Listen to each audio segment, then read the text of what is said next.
Dan, thanks for your time today. Been quite a good upturn in form since the last international break. 10 points from 12 available.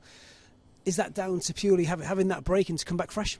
I think so, yeah. I think it's played a big part in our previous seasons as well.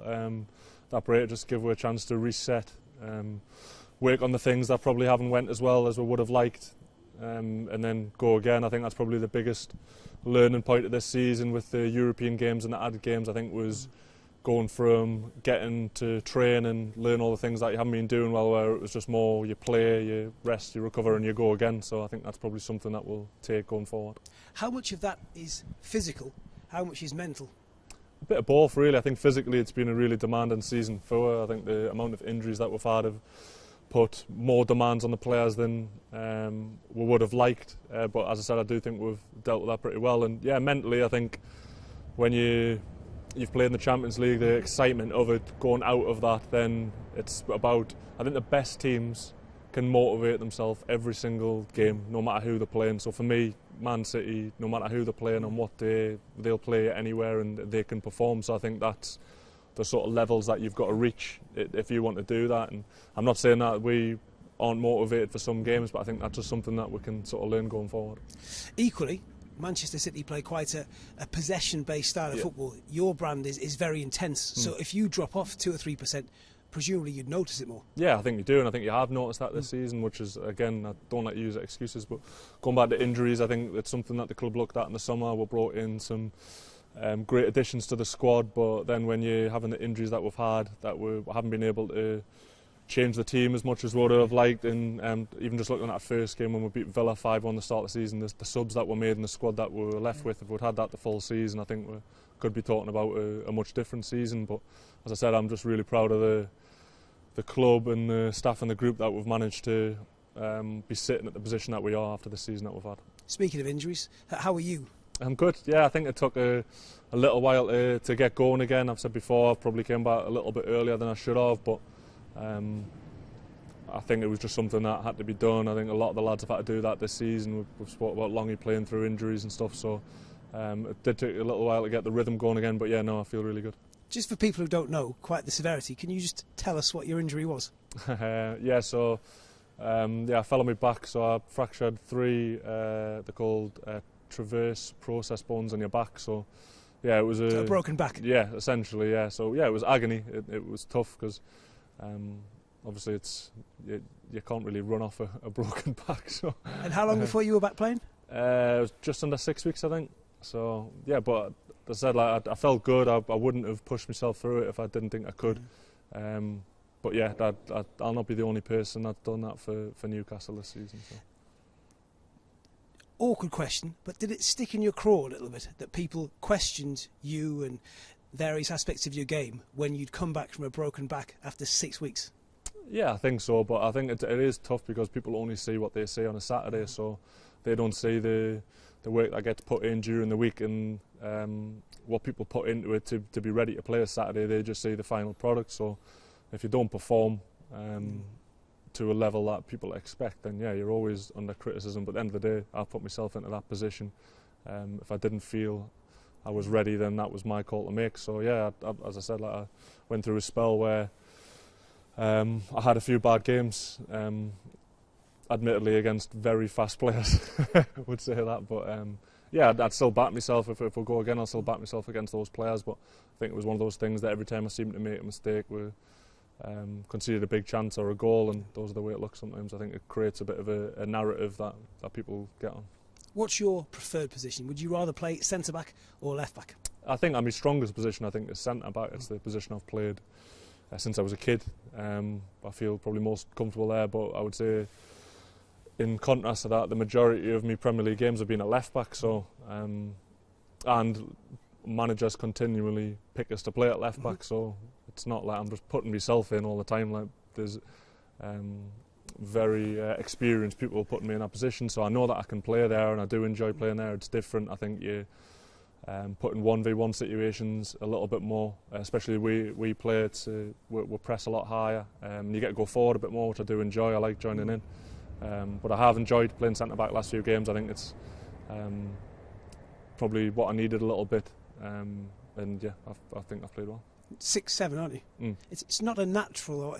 You won't find many conventional left backs at 6'7". No, I don't think so. Does that bring a challenge in itself? I think so. Yeah, I think it's at the start you sort of question whether you can do it, but when you know that the manager's got confidence in you and you understand the reasons why he's asking you to do that, I've said it before. If you want a left back that's going to get at people and take people on and whip crosses in all the time, then you pick a Tino Livramento, or you pick a Lewis Hall, or you pick a Matty Target. But there's a reason why I'm playing for the way that we play, and obviously people don't always see that, which is understandable. I suppose if you're the left back, if you can find a way of forcing teams to attack down your right hand side, it allows you to tuck in. It kind of gives you almost an overload, doesn't it? If you become a sort of a third centre back. Yeah, I think so. I think it's probably more position in possession that it works more. I think it allows us to build up more in a back three and get more forward players higher up.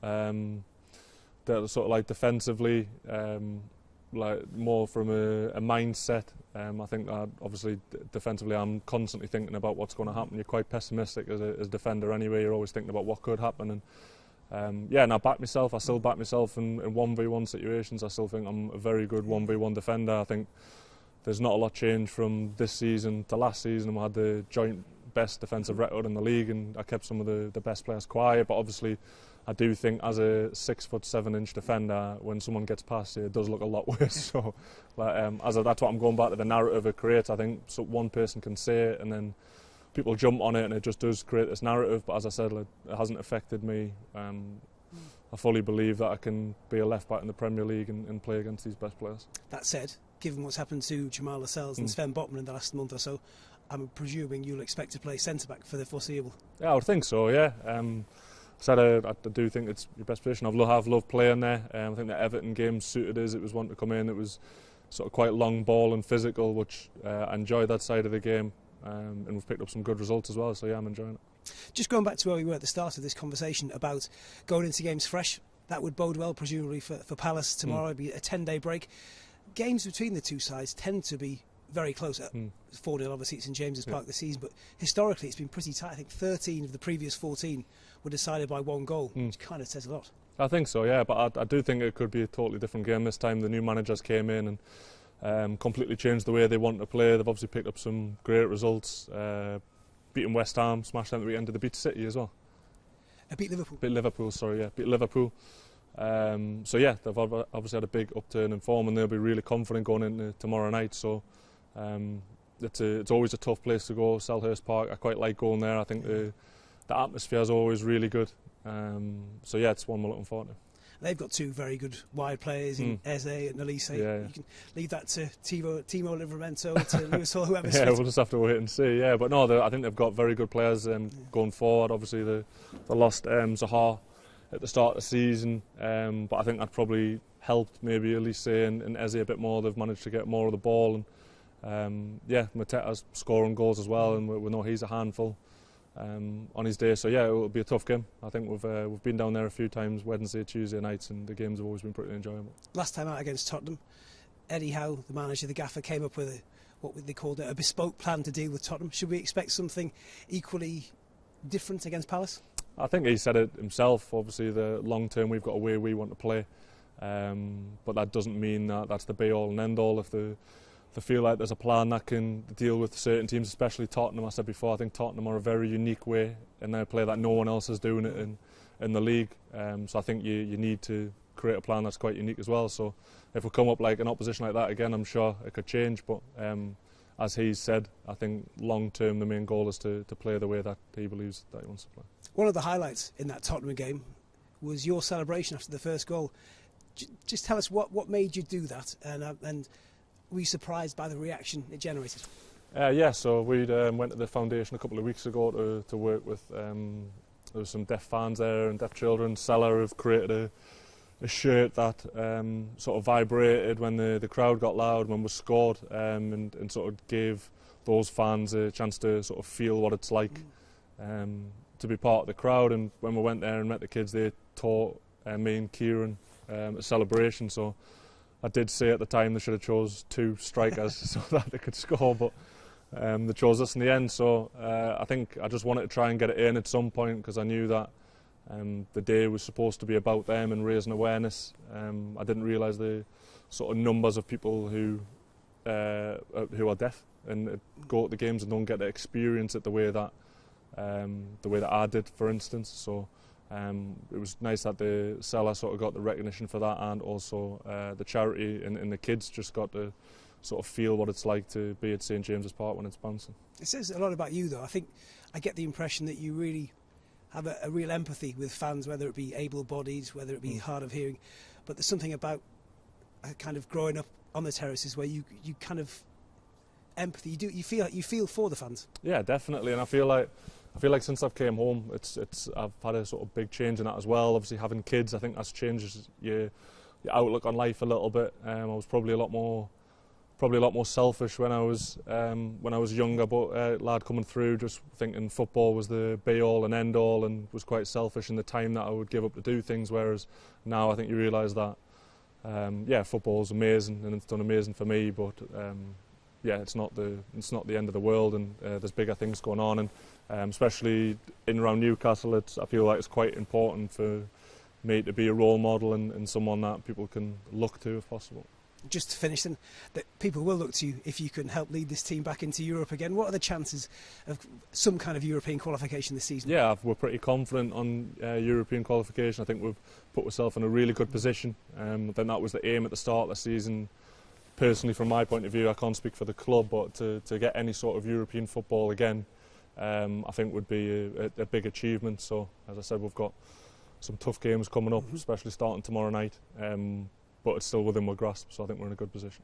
It might come down to Newcastle and Manchester United for that last place. You've got a virtually identical run-in, including that game at Old Trafford. Do you think you're probably going to have to finish ahead of them to get qualification? Yeah, I think so. Yeah, obviously you look at them in the FA Cup as well, so I think if they win, they'll get a place as well. So, yeah, we'll always want to finish as high up as possible. And yeah, it's probably going to come down to us in the end when you look at it.